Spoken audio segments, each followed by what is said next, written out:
स्वागत करता हूं आज वीडियो में। कैसे हैं आप लोग? आशा करता हूं कि बढ़िया होंगे। मार्केट का दिन नहीं है आज, नॉन मार्केट डे है, तो डेफिनेटली थोड़ा बहुत लाइफ एंजॉय कर रहे होंगे आप। लेकिन देखो इंपॉर्टेंट कंडीशन ये है कि मैं आपसे हमेशा कहता हूं कि देखो जब तक एग्रीमेंट ये साइन नहीं हो जाता, जी हां, ईरान और यूएस के बीच में, देखो अभी तो केवल एमओयू साइन हुआ है। आपको समझना होगा कि एमओयू और एग्रीमेंट में दोनों में डिफरेंस है। एमओयू मतलब होता है कि भाई अभी ये पूरा निर्देश है, ये दिशा निर्देश है, ये पॉइंट्स है, आप फॉलो करोगे, मैं फॉलो करूंगा। 60 दिनों तक हम दोनों फॉलो करेंगे। अगर सब कुछ सही रहा तो 60 दिन बाद हम एग्रीमेंट साइन करने वाले हैं। लेकिन इसी के बीच जब पता चलता है कि भाई कोई और देश जो उसी से रिलेटेड है, जी हां, इसराइल की बात करूंगा मैं, इसराइल और लेबनान के बीच में, दोनों के बीच में भी सीज फायर हुआ था, लेकिन ये उल्लंघन हो गया है। जी हां, दोनों के बीच में लड़ाइयां चालू हो चुकी हैं और इसका असर, जी हां, ये ईरान और यूएस के बीच में पड़ सकता है।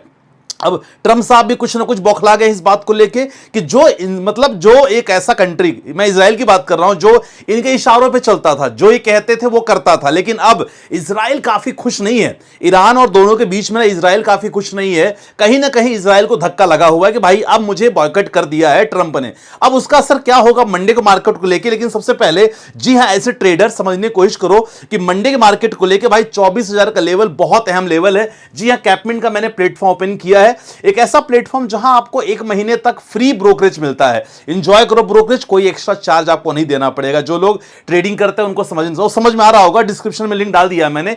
अब ये देखो, सबसे पहले इंपॉर्टेंट है, 15 मिनट का टाइम फ्रेम मैंने लगाया है। इंडिकेटर मैंने 920 का इंडिकेटर लगाया है, जो बताता है कि भाई मार्केट का ट्रेंड क्या है। जी हां, मार्केट जब क्लोज हुआ था फ्राइडे को, ट्रेंड ऑलमोस्ट मार्केट का पॉजिटिव था। 24,042 एक इंपॉर्टेंट रेजिस्टेंस है। देखो सपोर्ट रेजिस्टेंस जब तक आप ड्रॉ नहीं कर पाओगे ना, तब तक आप ट्रेड नहीं कर पाओगे। कोई भी स्टॉक का आप लेवल नहीं अचीव कर पाओगे। जैसे मैं बोलता हूं कोई स्टॉक ये ले लो, इतने समय के लिए ले लो, कैसे मैं बता पाता हूं? क्यों? क्योंकि with the help of support resistance ये ड्रॉ करना अगर आपको नहीं आता, प्लीज कमेंट सेक्शन में मेंशन करना। और यस, आप ना फ्री व्हाट्सएप चैनल आप जरूर ज्वाइन कर लेना, डिस्क्रिप्शन पे लिंक मैंने डाल दिया है केवल आपकी हेल्प के लिए, सो दैट वहां आपको मैं प्रॉपर तरीके से सपोर्ट रेजिस्टेंस बनाना फ्री में सिखाता हूं। चलो कोई बात नहीं, सपोर्ट की अगर बात करते हैं सर, 23,904 एक इंपॉर्टेंट सपोर्ट है निफ्टी का मंडे मार्केट को लेके। इसमें डिटेल वीडियो में संडे को बना दूंगा कल, लेकिन अभी समझ लो 24,904 इंपॉर्टेंट सपोर्ट। रेजिस्टेंस की बात करें 24,042 और रेजिस्टेंस 24,100 का इंपॉर्टेंट 160। पहला R1 24,042, दूसरा 24,160। दोनों, पहला R1 बहुत इंपॉर्टेंट है, अगर ये मार्केट क्रॉस करता है तो मार्केट पे तेजी बन सकती है। लेकिन अगर इन दोनों के बीच में, देखो लेबनान और इजराइल के बीच में अगर कोई भी संघर्ष जारी रहा तो मार्केट अगेन ये लेवल को टच करने की कोशिश करेगा। जी हां, वो है 23,904। अगर इस लेवल पे आता है तो वापस एक बाइंग लेवल आपको देखने को मिल सकती है, ये नोट करके रखना। अब इंपॉर्टेंट ये है साहब, बीच में हुआ क्या है इसके बारे में आपको समझाने की कोशिश करूंगा। जी हां, न्यूज क्या है, ट्रंप की तरफ से क्या स्टेटमेंट है, क्रूड ऑयल का क्या प्राइस कर रहा है, मैं लगातार बताने करूंगा, क्योंकि अटैक तो हुआ है। देखो इजराइल और हिजबुल्लाह दोनों एक ऐसे देख सकते हैं ग्रुप, आपको पता ही होगा कि डी हां, एक ऐसा ग्रुप जो लगातार काफी दिनों से आपस में एक दूसरे से नाखुश थे। दोनों के बीच में सीज फायर हुआ था।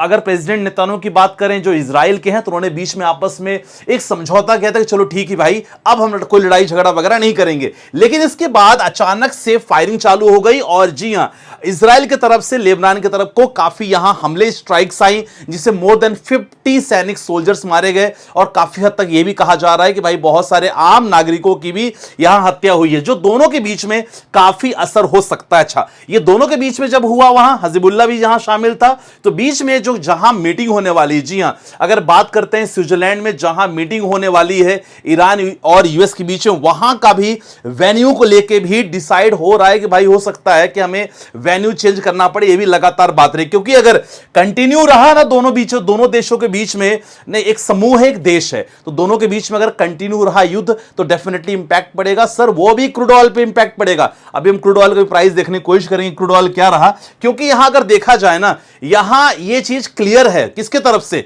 ये चीज क्लियर है, इजराइल की तरफ से, कि देखो यार, तुम दोनों के बीच में जो भी सहमति हुई है ईरान यूएस के बीच में, देखो हम यहां पूरी तरह मान्य नहीं है। जी हां, वही कंट्री जो एक समय ट्रंप ने सिंपल सी बात कहा जाए, भैया इनके कंधों पे गोलियां चलाई थी ईरान की बात करें तो अब ट्रंप देखो मूडी आदमी आपको पता है, और मोस्ट माइटेस्ट प्रेसिडेंट है भाई, बहुत ही शक्तिशाली प्रेसिडेंट है, आपको पता है। तो ये इजराइल को तो पहले एक माध्यम बनाया ईरान पे हमला करने के लिए, और जब इसका काम हो चुका चुका है।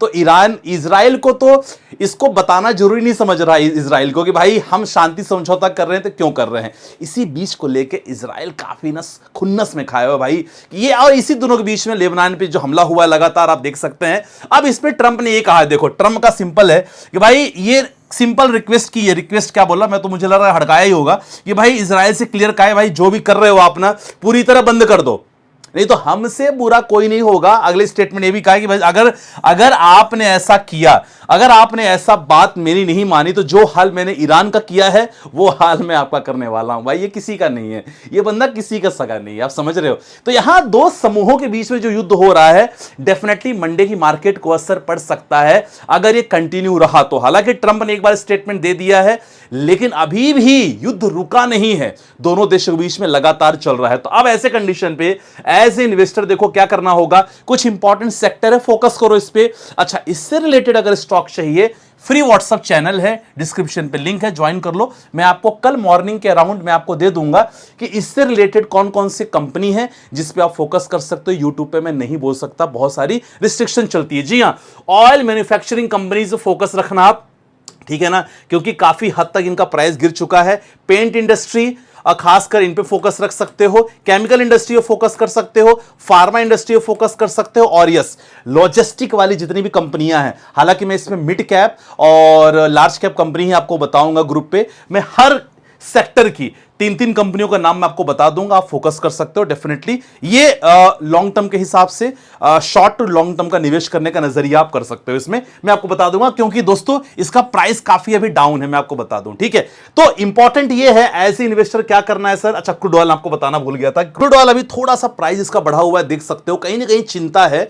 80.57 है, 77 पे था ये, तो अभी 77 से 3 पॉइंट अभी बढ़ चुका है, $80 प्रति बैरल के घूम रहा है, मतलब कहीं ना कहीं भैया इनको असर पड़ा है क्रूड ऑयल को लेके। तो ये थोड़ा सा ना बड़ी इंपॉर्टेंट है भाई शेयर मार्केट में ना, मैं आपको बताऊं एज ए इन्वेस्टर अगर इन न्यूज़ को आप ना अपने पोर्टफोलियो से कनेक्ट करने की कोशिश करते हो और न्यूज़ के आधार पे पोर्टफोलियो बदलोगे बार बार, सब हमेशा परेशान रहोगे। इसीलिए अपने एक्सपर्ट एडवाइजर से अच्छा पोर्टफोलियो बनवा लो, म्यूचुअल फंड का हो, स्टॉक्स का हो, लगातार उसको फॉलो करते रहो, ठीक है। आज की वीडियो में बस इतना ही, बाकी कल वीडियो में बताऊंगा कि भाई दोनों के बीच में क्या हुआ, पल पल अपडेट लगातार आपको देता रहूंगा। तो चैनल को फॉलो कर सकते हो, सब्सक्राइब कर लेना, नोटिफिकेशन ऑन कर देना। बाकी मिलते हैं कल एक नई वीडियो के साथ, अपना ध्यान रखिएगा, बाय बाय, टेक केयर, जय हिंद गाइस।